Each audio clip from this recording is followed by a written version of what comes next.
سیمه له تاریخي ارزښته ډېره سابقه ډېره لرغونې او ډېره ارزښتناکه سیمه ده. دا له ډېره وخته سږي یا ریګونه یا هغه د عربو په اصطلاح رمل چې ورته وایي، نو دلته ډېر دي. دا یوه ښکلا یې دغې سیمې ته همدغو ریګونو ورکړې ده. دا سیمه د پاچګو او د باران کلا په منځ کې پرته سیمه ده چې له یوې خوا مشکي کلی، له بلې خوا د ګردې، ناتار، چاپراخ او دا د کلي ورسره په ډډه کې پراته دي. د قره باغ دې سیمې ته چې د خلکو او د منظره کوونکو له پامه لوېدلې ده، خو زه وایم چې دا یوه داسې ښایسته، خوندوره او له هرې نګاه د منظرې هوس او د ناستې ځای ده چې تاسې وګورئ. ډېر ښایسته د سږو ریګونو منظرې دي، غونډۍ دي، غټې دي، کوچنۍ سږي دي. دا ځوانان کله کله دلته راځي، موټر سایکل پکې ګرځوي، موټر پکې ځغلوي، موټر سایکل پکې ځغلوي. نو دلته د ساتیري ځای ده.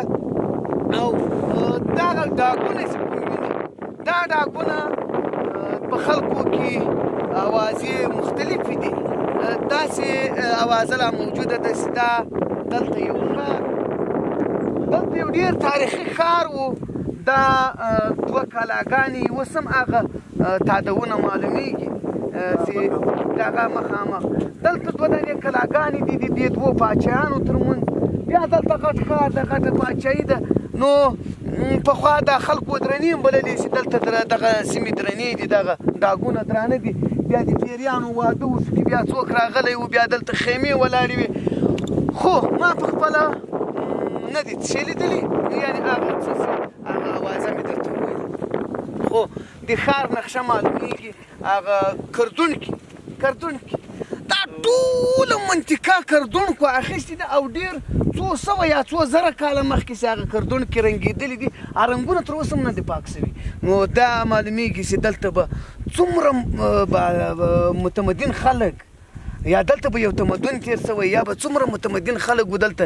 دا کلالان چې په هغو وخت کې دغه منګی. وعلیکم سلام، په خیر راغله. ورور جوړ په خیر، خیرت تکراري په خیر یې. خیر تکراري ده انشاءالله. ښه په خیر، خیرت تاسو جوړ یاست انشاءالله.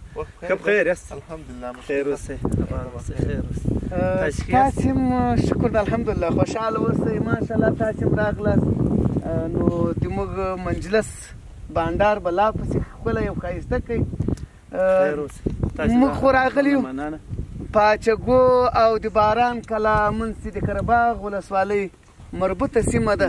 او دا داسې یوه نقطه ده چې هلته له ګیرو سره او هلته له اندړو ولسوالۍ سره سرحد لري. نو رښتیا هم ډېره خوندوره، ډېره ښایسته منطقه ده. ما دوی ته دغو ډاګونو چې دلته دغسې اوازې دي یا دغسې تاریخ یې خلک بیانوي، په دغه اړه باندې ورته غږېدم. تاسې هم څه اورېدلي دي چې دغه څنګه منطقه ده، یا دلته څه شی لیدل شوي دي، یا نقلونه په خلکو کې څنګه دي؟ پخوا خلکو له قراره چې دا منطقه چې وله مقوره تر غزني پورې دا یو بازار و. حتی خلکو به داسې ویل چې دلته چې به څوک وخوت بام ته په غزني به راکته کېدو. دونه یو بازار و. دغه ساحه کې و؟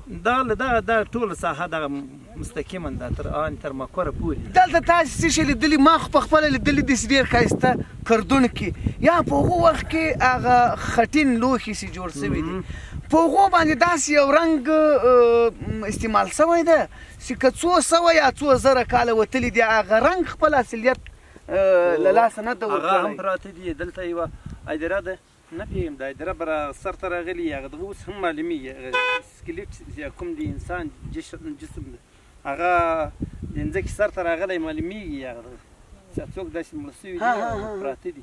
داسې مې اورېدلي دي چې دا د اکبر پاچا په وخت کې داسې د اکبر پاچا کلونه موږ را حساب کو نو د اکبر پاچا له وخته خو بیخي ډېر کلونه وتلي دي چې اکبر پاچا په کوم وخت کې په کومه زمانه کې تېر شوی و نو که له هغو وخته تر اوسه پورې دغه کردونکي یا دا د بازار نقشه یا دغه دوکانونه تادونه یا دا کلاګانې یا دا خلک چې په کوم اوازې تر موږه پورې را رسېدلي دي که نه کوم حکایتونه کوم نظرونه په خلکو کې موجود دي که نه نو که هغه یي نو دا خو که زه یو نن په منظره راغلی یم نو کاشکې باید هره ورځ موږ تاسې د دې منطقې شاوخوا ځوانان موږ دلته هېڅ کومه داسې بله سیمه هم نه لرو چې موږ وریا یا پکې ناستې بانډار یا د مجلس ځای ګوره د کندهار خلک هلته ډالۍ ته بند ته ولاړ شي د شاجوی خلک یا د زابل خلک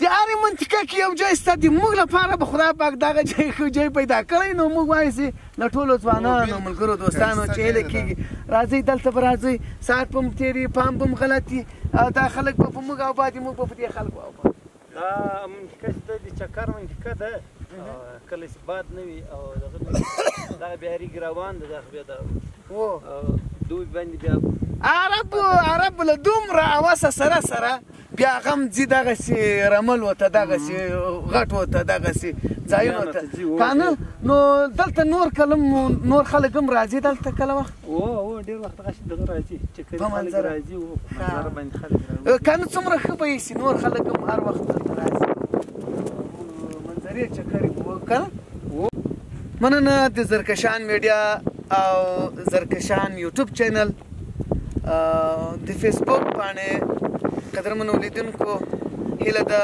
جوړ روغ خوشحاله به یاست په دې هیله چې زموږ ویډیو او زموږ دا نابلده او ناشنا له پامه لوېدلې له پامه غورځېدلې سیمه چې تاسې ته مو در وپېژنده د پام وړ او د خوښې وړ به ګرځېدلې وي انشاءالله په راتلونکي کې به د هېواد او خصوصا غزني په هر ځای هره تاریخي او هره کونډې کپر او وروسته پاتې سیمه او که غرونه یي که بندونه یي او که کوم بل داسې د ویلې او مجلس او د ناستې ځایونه یي انشاءالله تاسو ته به یې معرفي کوم او له تاسې سره به ویډیوګانې شریک کوم مننه